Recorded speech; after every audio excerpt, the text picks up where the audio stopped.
Good morning, folks. Thank you so much for joining us once again. We are properly in autumn now, moving into winter. It's cold this morning, 18 degrees centigrade. So yeah, it feels really chilly, which is not too bad in the sense that got a bit of work to do today. I am fertilising.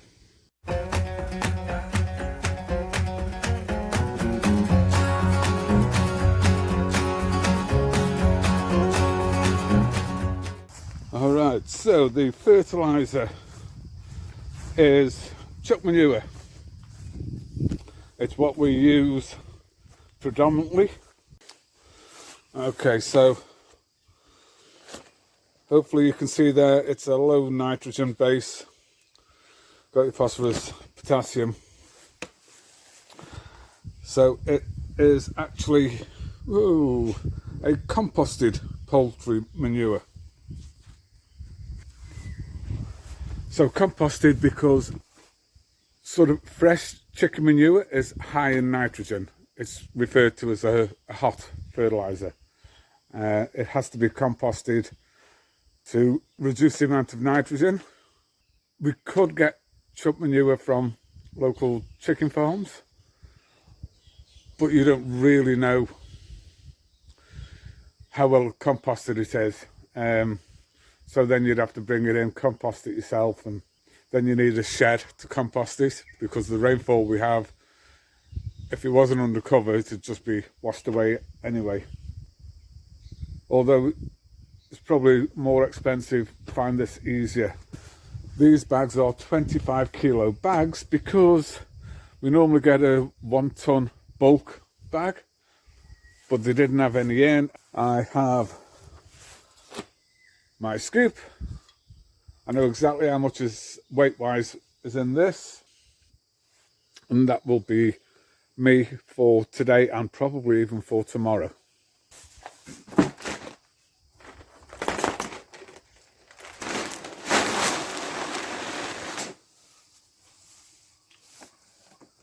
Hey ho, let's go. And so this is the reason, or one of the reasons, why we're putting the chuck manure on now. We want to fertilise them because they are flowering.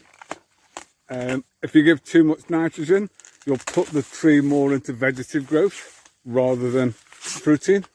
So if we're going to give nitrogen, if we do find that we need it, after leaf analysis, we'll put that on usually sort of say November, December time, a dry period of the year, so that the nitrogen doesn't leach. But predominantly we use the chuck manure. It gives, I believe, a better balance. We don't really want big trees. If we keep applying nitrogen, then the pruning side of things just becomes more intense. It's been shown to lead to more vigour and less fruit by applying too much nitrogen. So that's what we do. The chuck manure may not hold everything that we need in terms of micronutrients. That's why we foliar spray. And I mean, if you look at the trees, they're pretty lush. They don't look to be lacking of much. It's quite strange, even though we are coming into autumn and it's chilly, this is the sort of main flowering time when the trees really get kicking in, and then the flowering continues through the season. It depends on the sort of winter that we have. Last year it was very overcast, very wet, and the trees, the fruit, needs so many sunshine hours. It needs a certain amount of sunshine. So when it's really overcast and they're not getting the amount of sunshine, it does delay the pick slightly. I believe it was November, December last season that we started picking, whereas sort of end of September, October would be normal. And then we pick through. We could still be picking the odd one now, but there's just not the volume at the moment. Once we've got more established trees, then yeah, we'll be allowing the pick to go on longer through the season. Where are we now? We're May, and we'd easily still be picking May and June time. And it'd be nice if we could move the season for us back a little bit, get it into winter months when there isn't the volume going to the markets. Give us a better market price. Well, whew, that's the chuck manure out, fertilising, which is handy because we've got a bit of rain coming in tomorrow, so that will wet it down. Stumpy, hey! Is it in the chuck manure? God. So the next job, I think, is going to be thinning out the fruit. So that's 1, 2, 3, 4, 5, 6, 7, 8.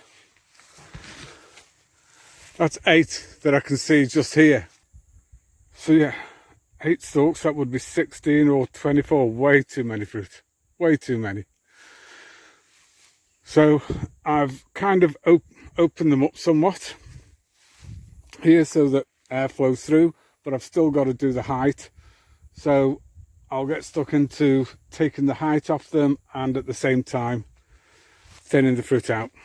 We keep our trees small, both for protection from high winds, and also it just makes it easier. If I'm picking a fruit off the ground at this height here, that's much easier than climbing a great big tree, or even say running a cherry pick around where you're going up, but you'd be checking the fruit probably every other day for ripeness, so you'd be running that machine needlessly. We can come along and check these fruits for the ripeness and pick them without any climbing. And just here on this tree we've got 1, 2, 3, 4, another one, 5 up there. So we'll limit these trees that are say 4 meters tall, we'll limit them to probably 5 fruit, 6 at the most I would think, so that we get a good sized fruit. A tree will only produce so much volume, if that makes sense. So we could have 24 small fruit, or as we do, and I think I've said before, we thin them out so that we end up with say like 6 big fruit, really big, stretched. You can always tell a jackfruit that's come off a tree that's been overloaded because the skin doesn't actually stretch.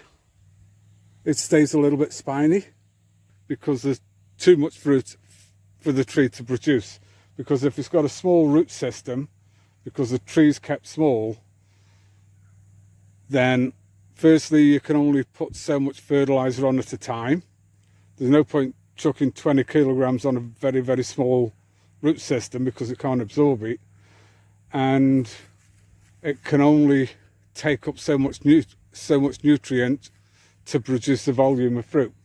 By limiting how many fruit it can carry now, they will flower again later, so maybe we can extend the season. I don't know. That's more of something that we can experiment with when there's more trees in the ground, giving us more capacity. That way, if you make a mistake, it's not the end of the world.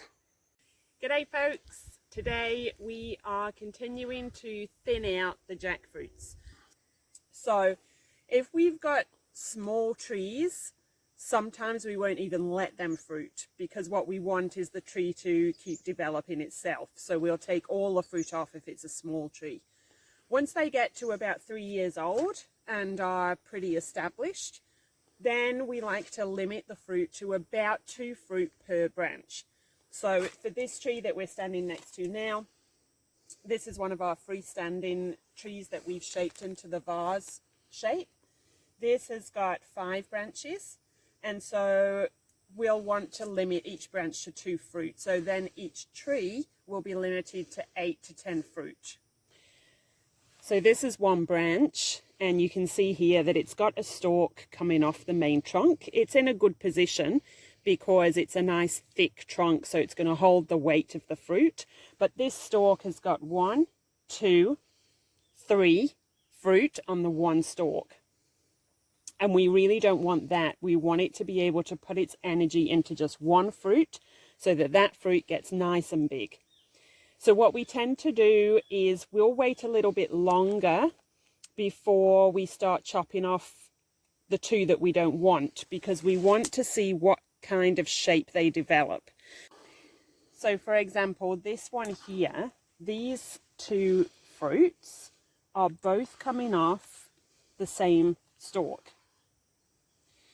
But you can see now we've let them develop a little bit more. You can see that this one is quite misshapen at the bottom. So may just not have pollinated quite enough in that area. So then if we compare that to this one here, nice uniform shape. It's a nice long fruit, so it's probably going to get quite big. And there's nothing that's misshapen, nothing that's been chewed.